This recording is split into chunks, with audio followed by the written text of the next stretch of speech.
నమస్కారం. హిందూ ధర్మచక్రం ఛానల్కి స్వాగతం. పురోహితులు అవసరమా? ఈ విషయం పైన మనము పూర్తి విశేషాలు మనం ఈ వీడియోలో తెలుసుకుందాం. పురోహితుడు మనిషి పుట్టుక దగ్గర నుంచి చావు వరకు పురోహితుని యొక్క అవసరము అనివార్యం. ఏ శుభకార్యం చేసుకోనివ్వండి, కనీసం ఒక చిన్న గణపతి పూజ చేసుకుందాం అనుకున్నా, అంత్యేష్టిలో అంటే మనిషి మరణించిన తర్వాత చేసేటువంటి సంస్కారాల వరకు కూడా, అస్థికలను నిమజ్జనం చేసేంత వరకు కూడా పురోహితుని యొక్క ప్రమేయము అత్యంత ఆవశ్యకం. పురజనుల హితము కోరేటువంటి వాడు కనుక అతడిని పురోహితుడు అంటారు. అయితే మనం అన్ని వేళ పురోహితుని యొక్క సేవలను ఉపయోగించుకుంటూ ఉంటాం. నామకరణం దగ్గర నుంచి అంత్యేష్టి వరకు అన్నింటిలో పురోహితుడిని ఉపయోగించుకుంటాం. కానీ ఒక వివాహం విషయం వచ్చేసరికి చాలా చోట్ల, అత్యధికమైనటువంటి చోట్ల వివాహం విషయంలో అమ్మాయిలదే పురోహితుని బాధ్యత, పురోహితుడిని చూసుకోవాల్సింది, పురోహితుడిని నియమించుకోవాల్సింది అమ్మాయి తరఫు వారిది మాత్రమే, మా ప్రమేయం ఏమీ లేదు అని ఎస్కేప్ అయ్యేటువంటి వారు అత్యధికంగా నేటి కాలంలో మనకు కనిపిస్తూ ఉన్నారు.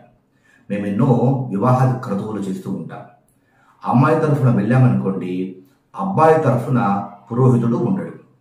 ఏమండి మీ పురోహితుడు లేడు అంటే, ఇదంతా అమ్మాయి వాళ్ళు చేసేది కదండి వివాహము అని పెద్దలు అంటారు, అబ్బాయి తల్లిదండ్రులు అంటారు. ఇక్కడ ఒక విషయము గుర్తుపెట్టుకోవాలి. మీరు గుర్తుపెట్టుకోవాలి. ఎప్పుడైతే మీ ఇంట్లో ఒక వివాహము నిశ్చయమైందో, వివాహ నిశ్చయం దగ్గర నుంచి, అంటే మీ అబ్బాయికి, ఇప్పుడు ఈ వీడియోలో అంతా కూడా అబ్బాయి తరఫు వారి గురించి మాత్రమే మాట్లాడుకుందాం. ఎందుకంటే అమ్మాయి తరఫు వారు ఎట్లాగో వారి వివాహంలో పురోహితుడిని సిద్ధం చేసుకుంటారు.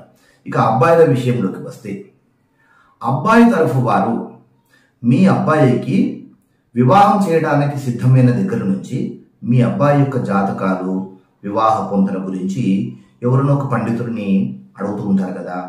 అలా అడిగేటువంటి సందర్భంలో మీ ఇంటి పురోహితుడు మీకు ఉండాలి, మీ ఇంటి పండితుడు మీకు ఉండాలి. అతను మీ ఇంటి శ్రేయస్సును కోరుకునేటువంటి వాడు. మీకు ఏ సంవత్సరంలో ఏ విధంగా ఉంది, రాశిఫలం ఏ విధంగా ఉంది, గోచారము గ్రహచారం ఏ విధంగా ఉంది అని మీ శ్రేయస్సు కోసం చెప్పేటువంటి వాడు. మీ తల్లిదండ్రులు ఆబ్దికాలు వచ్చినప్పుడు, ఏమండి ఫలానా రోజున మీ నాన్నగారి ఆబ్దికం ఉంది అని మీకు గుర్తు చేసేటువంటి వాడు పురోహితుడు. మీకు ఎప్పుడైనా ఆరోగ్యం బాగలేకపోయినా, ఏదైనా అవసరం ఉన్నా మీకోసం జపతపాలు, హోమాలు, పూజలు చేసేటువంటి వాడు పురోహితుడు. అలా ఇంటికి ఒక పురోహితుడు ఉండాలి. ఆ పురోహితుడిని లేదా ఆ పండితుడిని మీరు మీ అబ్బాయి వివాహం విషయంలో జాతకాల పొందనాల గురించి మీరు సంప్రదిస్తారు. ఇది ఖచ్చితంగా అందరూ ఆచరించేటువంటిది. వన్స్ వివాహం అనేటువంటిది ఖాయమైందనుకోండి, ఇంట్లో ఉండేటువంటి క్రతువులు కొన్ని ఉంటాయి. వివాహం అయిన తర్వాత నిశ్చితార్థము, శుభలేఖ రాయడము, ఇప్పుడు వివాహం కంటే ముందు జరిగేటువంటిది. నిశ్చితార్థం దగ్గరకు వచ్చేసరికి అబ్బాయి తరఫు నుంచి పురోహితుడు రాడు. ఇది మా పని కాదు కదా, అమ్మాయిల వారి పనే కనుక అమ్మాయి తరఫు వారు చూసుకుంటారు అని అబ్బాయి తరఫున పురోహితుడిని నియమించారు. సరే, అబ్బాయి తరఫు నుంచి పురోహితుడు రాకపోయినా అమ్మాయి తరఫు వారు అబ్బాయి తరఫు నుంచి చేయాల్సినటువంటి క్రతువులన్నీ కూడా ఈ అమ్మాయి తరఫు ఉన్నటువంటి పురోహితుడే పూర్తిగా ఆచరిస్తాడు. ఆ తర్వాత ఈ నిశ్చితార్థ క్రతువు అంతా అయిపోయిన తర్వాత సంభావన విషయం వచ్చేసరికి, అంటే ఆ పురోహితుల వారికి ఇవ్వాల్సినటువంటి తాంబూలం విషయం వచ్చేసరికి, అబ్బాయి తల్లిదండ్రులు ముందుకు రారు. తాంబూలం ఇవ్వాల్సినటువంటి విషయంలో ఇది మాకు సంబంధం లేదు అని చేతులు దులిపేసుకుంటారు. పోనీ అమ్మాయి తరఫు వారైనా కానీ ఇద్దరి తరఫు నుంచి సంభావన ఇస్తారా అంటే అలా ఇవ్వరు. వారిది వారు మాత్రమే ఇచ్చుకుంటారు. ఇది నిశ్చితార్థంలో జరిగేటువంటిది. తర్వాత శుభలేఖ రాసుకోవడం. చాలా సందర్భాల్లో నిశ్చితార్థంలోనే శుభలేఖ రాసుకుంటారు. కొన్ని సందర్భాల్లో వివాహానికి వ్యవధి చాలా ఉంటే కనుక తర్వాత శుభలేఖ రాసుకుంటారు. శుభలేఖ రాసుకునేటువంటి సమయంలో అమ్మాయి వాళ్ళ ఇంట్లో శుభలేఖ రాసుకుంటారు కనుక అబ్బాయి వారు బంధుగణము వీళ్ళందరూ వస్తారు. నిశ్చితార్థానికి బంధుమిత్ర పరివారం అంతా వస్తారు. తర్వాత ఈ శుభలేఖ రాసుకునేటువంటి సమయంలో కూడా ఈ బంధుమిత్ర పరివారం వస్తారు. అప్పుడు కూడా అబ్బాయి తరఫు నుంచి పురోహితుడు రాడు. అమ్మాయి తరఫు పురోహితుడు వచ్చి శుభలేఖ రాసి వీరికి వారికి చదివి వినిపించి ఇచ్చేసి వెళ్ళిపోతాడు. అప్పుడు కూడా అబ్బాయి తరఫు వారు అయ్యో మా తరఫున మేము దక్షిణ ఇవ్వాలి కదా, సంభావన ఇవ్వాలి కదా, తాంబూలం ఇవ్వాలి కదా అని ఇవ్వరు. సరే, ఇక్కడ వరకు నిశ్చితార్థము శుభలేఖ రాయడం విషయం వదిలేద్దాం. వివాహము తేదీ నిశ్చయమవుతుంది. వివాహం దగ్గరకు వచ్చిన దగ్గర నుంచి ఇంట్లో పసుపు రాట్నం వేయడము, పసుపు కొట్టుకోవడం, పెళ్లి కొడుకును చేయడం దగ్గర నుంచి ఇక శుభకార్యాలు ప్రారంభం అవుతాయి. ఇక్కడి నుంచి ఇంట్లో ఉన్నటువంటి చిన్న చిన్న క్రతువులు ఏవైతే ఉంటాయో, అంటే ఆ ఇంట్లో కులదేవత పూజ చేయడము, పసుపు కొట్టడం వేయడము, అక్కడి నుంచి దగ్గరలో ఉండేటువంటి ఆలయాల్లో ఉండేటువంటి పురోహితులు కానీ లేదా ఆ ఊర్లో ఉండేటువంటి పురోహితులను కానీ తెలిసినటువంటి వారిని కానీ నియమించుకొని వివాహానికి బయలుదేరే వరకు వారి ఇంట్లో చేసుకోవాల్సినటువంటి క్రతువులను ముగించుకుంటారు. ఇక్కడ నుంచి వివాహ వేదిక దగ్గరికి వచ్చేస్తారు. పురోహితుడు రాడు. వివాహ వేదిక పైకి వచ్చిన తర్వాత పురోహితుడు లేకుండా ఉంటాడు కనుక ఇప్పుడు అమ్మాయి తరఫున ఉన్నటువంటి పురోహితుడు వివాహ క్రతువు అంతా కూడా ముగించేస్తాడు. ఇప్పుడు మీకు అందరికి సందేహం రావాలి, ఏమండి ఇదంతా కూడా నిజంగా అమ్మాయి తరఫు వారు చేసేటువంటి పెళ్ళే కదా, కన్యాదానం అమ్మాయి వాళ్ళే కదా చేసేది, మరి అమ్మాయి వాళ్ళే కదా పురోహితుడిని నియమించుకోవాల్సింది అని సందేహము చాలా మందికి వస్తుంది. అక్కడికి వస్తున్నాను. అమ్మాయి తరఫు వారికి ఎక్కడి వరకు అధికారం ఉంటుంది? కన్యాదానం చేసేంత వరకు మాత్రమే అధికారము. అంటే ఒక్కసారి అమ్మాయిని సంకల్పపూర్వకంగా కన్యాదానం తుభ్యమహం సంప్రదతే అని ఇచ్చేస్తే కనుక అక్కడికి అమ్మాయి తరఫు వారి బాధ్యత పూర్తి అవుతుంది. ఇక్కడ నుంచి వాళ్ళ బాధ్యత ఏమీ ఉండదు. కన్యాదానం జరిగిన తర్వాత చేయాల్సినటువంటి క్రతువులు ఏముంటాయి? సుముహూర్తము, అంటే జీలకర్ర బెల్లం పెట్టడము. కొన్ని ప్రాంతాల్లో జీలకర్ర బెల్లం పెట్టిన తర్వాత సుముహూర్తం చేసేటువంటి ఆచారము ఉంది.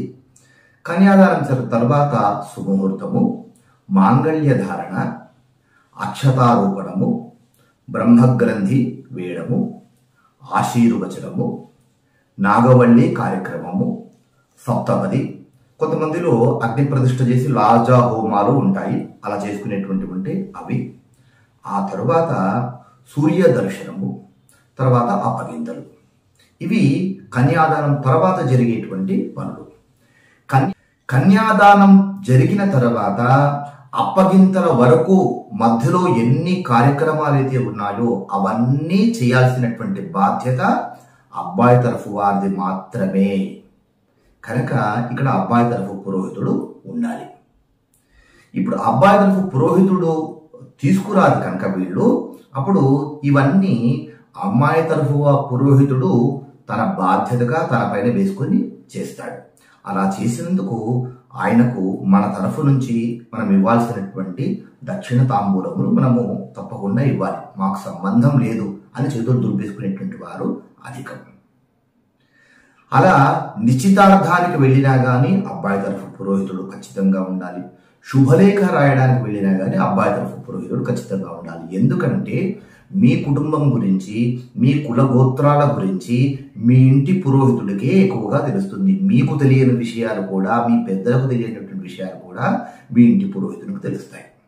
అందుకే వివాహం సందర్భంలో అమ్మాయి గౌరీ పూజ చేసేటువంటి సందర్భంలో అబ్బాయి తరఫు వారు, ఆ పెద్దలు, అబ్బాయి తరఫు పురోహితులు అందరూ కలిసి ఆ అమ్మాయి దగ్గరకు వెళ్ళి, అమ్మ నిన్ను వివాహం చేసుకోవడానికి ఇదిగో ఫలానా గోత్రంలో ఉన్నటువంటి వారు, ఫలానా వంశంలో పుట్టినటువంటి అబ్బాయి, వారి తాతగారిది ఫలానా పేరు, వారి ఫలానా వంశము, వారి ముత్తాతగారిది ఫలానా పేరు, వారి తండ్రి గారిది ఫలానా పేరు, ఇదిగో ఈ అబ్బాయి ఫలానా అబ్బాయి నిన్ను వివాహం చేసుకోవడానికి వచ్చాడు అని వారి కులగోత్రాలు, వారి వంశ చరిత్ర అంతా కూడా అబ్బాయికి ప్రవర అనేటువంటి పేరుతో చెప్తారు. ఇదంతా అబ్బాయి పురోహితులకు తెలుస్తుంది. ఇంతకంటే ముఖ్యమైనటువంటి విషయము మీకు ఇప్పుడు చెప్తున్నాను. అయితే వివాహం విషయంలో ఖచ్చితంగా నిశ్చితార్థము, శుభలేఖ రాసుకోవడము, వివాహము, వీటన్నింటిలో కూడా అబ్బాయి పురోహితుడు ఖచ్చితంగా ఉండాలని చెప్తున్నాను కదా. ఎందుకు ఉండాలి అని అంటే అబ్బాయి తరఫు వారు పురోహితుడు లేకుండా మీరు అమ్మాయి తరఫు వారి బంధువుల దగ్గరికి మీరు వెళ్తే కనుక మీకు సంస్కారం లేదు, మీకు శాస్త్రం అంటే తెలియదు అని బాహాటంగా మీరు ఒప్పుకోవడం అన్నమాట. సంస్కారం తెలిసినటువంటి వారు, శాస్త్రజ్ఞానం తెలిసినటువంటి వారు పురోహితుడు వెంట లేకుండా ఏ శుభకార్యానికి వెళ్ళకూడదు అని శాస్త్రం చెప్తుంది. ఒక శుభకార్యానికి వెళ్ళాలంటే కొంతమందిని, ఒక 5 మందిని తీసుకొని వెళ్తారు. అందులో పెద్దవాళ్ళు, ఇంటి పెద్దవాళ్ళు అంటే నాన్న, అమ్మ, తాతయ్య, బామ్మ, పెదనాన్న, పెద్దమ్మ, చిన్నాన్న, చిన్నమ్మ, వీళ్ళు ఇంటి అల్లుడు, వీళ్ళతో పాటు 2 ముత్తైదువలు, ఆ ఇంటి పురోహితుడు. వీళ్ళు లేకుండా ఏ శుభకార్యానికి వెళ్ళడానికి అధికారం లేదు.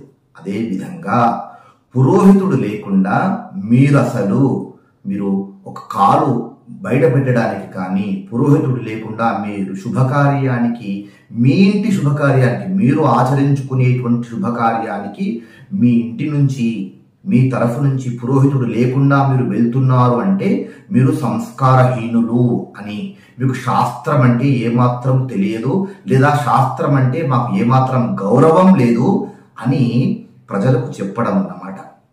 కనుక ఇప్పటికైనా కానీ, ఇప్పుడు ఈ వీడియో చూసిన తర్వాత వివాహానికి వెళ్ళేటువంటి వారు ఖచ్చితంగా అబ్బాయి తరఫు వారు పురోహితుడు లేకుండా ఎట్టి పరిస్థితుల్లో కూడా దయచేసి వెళ్ళకండి. అది ఎంత చిన్న కార్యక్రమం అయినప్పటికీ కూడా ఖచ్చితంగా మీ ఇంటి నుంచి, మీ తరఫు నుంచి పురోహితుడిని తీసుకొని ఖచ్చితంగా వెళ్ళండి. ఇది ఖచ్చితంగా ఆచరించాల్సినటువంటి విషయము, ప్రధానంగా వివాహం విషయంలో. అదే ఫోటోగ్రాఫర్లు, వీడియోగ్రాఫర్ల విషయంకి వస్తే తమ వైపు నుంచి ప్రత్యేకంగా ఫోటోగ్రాఫర్లను, వీడియోగ్రాఫర్లను లక్షలు ఖర్చు పెట్టించి వారం రోజుల ముందు నుంచి కూడా ఈ ఫోటోగ్రాఫర్లను తమ వైపు నుంచి సపరేట్గా, అమ్మాయి తరఫు వారికి సపరేట్గా, తమ వైపు సపరేట్గా ఉంచుకుంటారు. అదేవిధంగా బాజా ఉందిగా, బ్యాండ్ బాజా, అది కూడా ఎవరికి వారు సపరేట్గా పెట్టుకుంటారు. ఇది పురోహితుడు అవసరమా అనేటువంటి టాపిక్ పైన సంపూర్ణమైనటువంటి సమాచారం. వీడియో మీకు నచ్చితే లైక్ చేయండి. ఈ వీడియో పైన మీ అభిప్రాయం కామెంట్ చేయండి. ఈ విషయం తెలియనటువంటి వారందరికీ కూడా, ఇప్పుడు ఎవరెవరైతే వివాహాలు చేయడానికి సిద్ధంగా ఉన్నారో వాళ్ళందరికీ కూడా ఈ వీడియోను షేర్ చేసి వారికి ఈ సమాచారాన్ని అందజేసి ఒక మంచి పని చేశాము అనేటువంటి తృప్తిని మీరు సొంతం చేసుకోవడం కోసము ఈ వీడియోని వారితో షేర్ చేసుకోండి. దేశాన్ని కాపాడుకుందాం, ధర్మాన్ని కాపాడుకుందాం. ఎందుకంటే ఈ దేశం మనది, ఈ ధర్మం మనది. గ్రహబలం, గృహబలం, ముహూర్త బలం అన్నింటికంటే కూడా దైవబలం కోటి రెట్లు గొప్పది. నిరంతరం దైవబలం సాధించుకునేటువంటి ప్రయత్నం చేస్తూ ఉండండి. మరో టాపిక్తో మళ్ళీ కలుసుకుందాం. దేశాన్ని కాపాడుకుందాం, ధర్మాన్ని కాపాడుకుందాం. ఎందుకంటే ఈ దేశం మనది, ఈ ధర్మం మనది. జై హింద్, జై భారత్, వందే మాతరం. నమస్కారం.